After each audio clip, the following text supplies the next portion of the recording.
โยโสภะคะวะอะระหังสัมมาสัมพุทโธสัพพะโตญินะภะคะวะตาธัมโม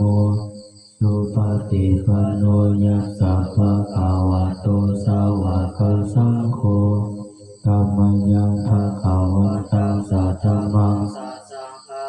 อิเมหิสัพพะเลหินาทาราหังอนุทิติหิอาคิปุสยามะสัทโธโนปันติภะคะวะสุจิต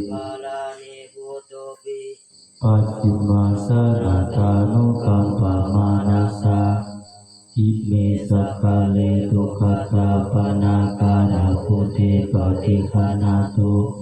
อัมหคัมติคารตังอิทายาสุขัญญะอะระหังสัมมาสัมพุทโธภะคะวะ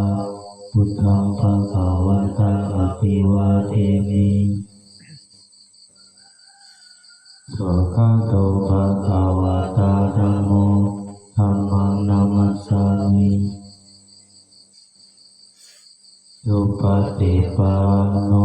ภะคะวะโตสาวกสังโฆสังฆังนามามินะโม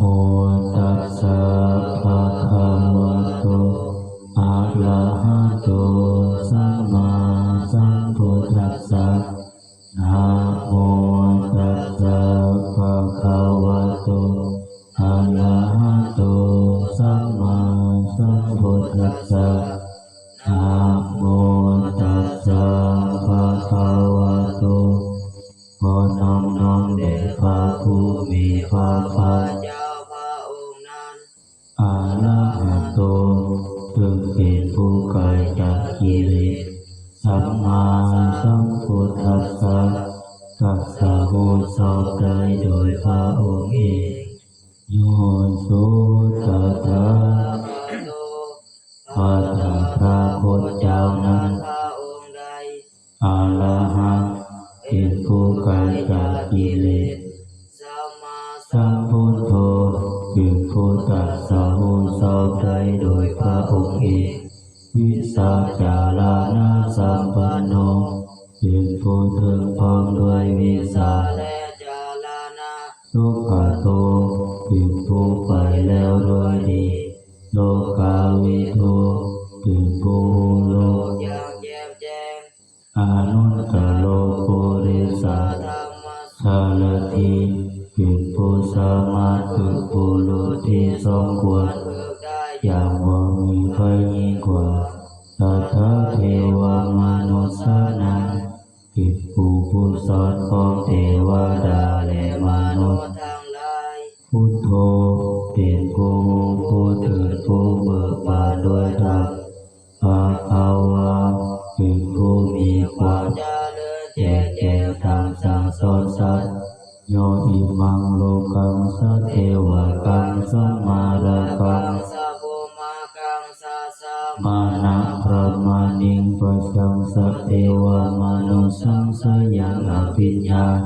สัสสิกัตตวะภเวทิสีพระผู้มีพระภาคเจ้าพระองค์ใดได้ทรงทำความดับทุกข์ให้เพียงด้วยพระปัญญาอันยิ่งเองแล้วทรงสอนโลกนี้อันพรหมและมูสัตว์พร้อมทั้งสมณะพราหมณ์พร้อมทั้งเทวดาและมนุษย์ให้อุตตมโยธรรมังเทศิสิพระผู้มีพระภาคเจ้าพระองค์ได้ทรงแสดงธรรมแล้วอธิกรณานังงามในเบื้องต้นมัชฌิกรณานังงามในท่ามกลางปริโยสนากรณานังงามในที่สุดสัทธังสัพพยัญชนะเกวาลาภะเลปะริสุทธังพรหมจริยังปะกาสิสิปะกะโภมาจักคือแบบแห่งการปฏิบัติอันบริสุทธิ์บริบูรณ์พร้อมทางอัตถะพร้อมทางพยัญชนะธัมมังภะคะวันตังอภิปูชญามิข ข้าพเจ้าบูชาอย่างยิ่งสาวกข้าพเจ้าพระองค์นั้นละมังภะคะวันตังศิรสานะมามิข้าพเจ้าน้อมน้อมผู้มีพระภาคเจ้าพระองค์นั้นว่าเหตุข้าพเจ้าโยโสสวากาโตภะคะวะตาธัมโมพระธรรมนั้นได้เป็นสิ่งที่พระผู้มีพระภาคเจ้าได้ตรัสไว้ดีแล้วสันทิฏฐิโกเป็นสิ่งที่ผู้ศึกษาและปฏิบัติต้องเห็นได้ด้วยตัวเองอากาลิโกเป็นสิ่งที่ปฏิบัติได้และให้ผลได้เอปัสสิโกเป็นสิ่งที่ควรกล่าวกับผู้อื่นว่าโอปานาญิโกเป็นสิ่งที่ควรน้อมเอามาใส่ตัวปัญจตังเวทิตาโพวิญโยหิเป็นสิ่งที่ผู้เขาได้สัพพตนตามหังธัมมังอภิปูชญามิข้าพเจ้าบูชาอย่างยิ่งสัพพปาธรรมนั้นตามหังธัมมังศิรสานะมามิข้าพเจ้าน้อมน้อมพระธรรมด้วยหัวแห่งข้าพเจ้าโยโสสุปฏิปันโนภะคะวะโตสาวกสังโฆจงสาวกของพระผู้มีพระภาคเจ้านั้นผู้ได้ปฏิบัติดีแล้วผู้สุปฏิปันโนภะคะวะโตสาวกสังโฆจงสาวกของพระผู้มีพระภาคเจ้าปฏิบัติตรงแล้ว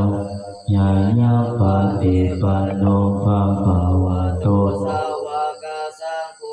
จงสาวกของพระผู้มีพระภาคเจ้าปฏิบัติเป็นเครื่องออกจากทุกข์แล้วสามีจิปฏิปันโนภะคะวะโตสาวกสังโฆ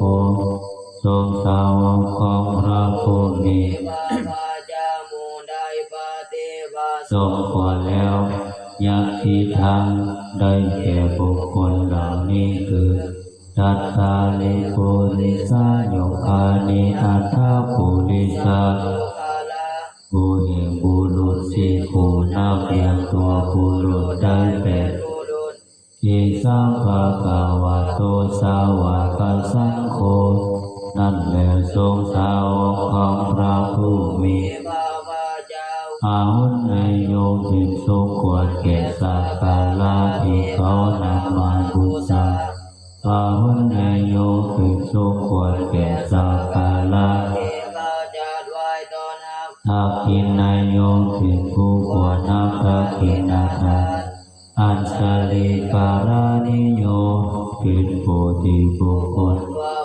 ควรทำอัญชลิอนุตตรังปุญญคิตังโลกัสสะเป็นเนื้อนาบุญของโลกก็มี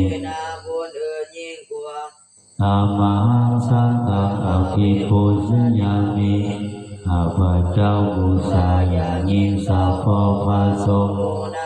ธัมมังสังฆังศิรสานะมามิข้าพเจ้าน้อมน้อมพระสงฆ์ด้วยหัวแห่งข้าพเจ้า